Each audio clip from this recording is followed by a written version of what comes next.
একটু কল্পনা করো, একদিন তোমার শরীরটা নিস্তব্ধ হয়ে যাবে। তুমি তখন হাসপাতালের বিছানায় কিংবা মাটির নিচে শুয়ে থাকবে। আর কেউ তোমার নাম ধরে ডাকলেও কোনো সাড়া দেবে না। যে পৃথিবীর চিন্তায় তুমি ব্যস্ত ছিলে, সেই পৃথিবী তখন তোমাকে ছাড়া ঠিকই চলবে। তোমার ফোনে মিসড কল পড়ে থাকবে, নোটিফিকেশন আসবে, কিন্তু তুমি তখন এক অচেনা জগতে, যেখানে শুধু তোমার আমলগুলো কথা বলবে। আল্লাহ তখন তোমাকে জিজ্ঞাসা করবেন যে আমি তো তোমাকে এতবার ডাকছিলাম, নামাজের মাধ্যমে, কোরআনের মাধ্যমে, কষ্টের মাধ্যমে, তুমি কোথায় ছিলে? আর তুমি তখন কিছু বলারও শক্তি পাবে না, শুধু নীরব কান্না থাকবে তোমার আত্মার ভিতর।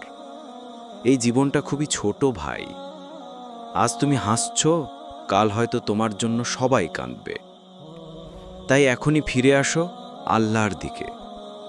যে আল্লাহ তোমাকে সৃষ্টি করেছেন, প্রতিদিন রিজিক দিচ্ছেন, অথচ তুমি ভুলে গিয়েছ তার দরজা এখনও খোলা আছে। একবার আস্তাগফিরুল্লাহ বলো, মন থেকে তওবা করো। হয়তো এই এক বাক্যেই তোমার আখিরাত বদলে যেতে পারে। শেষে মনে রেখো, মানুষ ভুলে যাবে, কিন্তু আল্লাহ কখনো ভোলে না। তার ভালোবাসা পৃথিবীর সব ভালোবাসার চেয়ে গভীর। শুধু ফিরে আসতে দেরি করো না।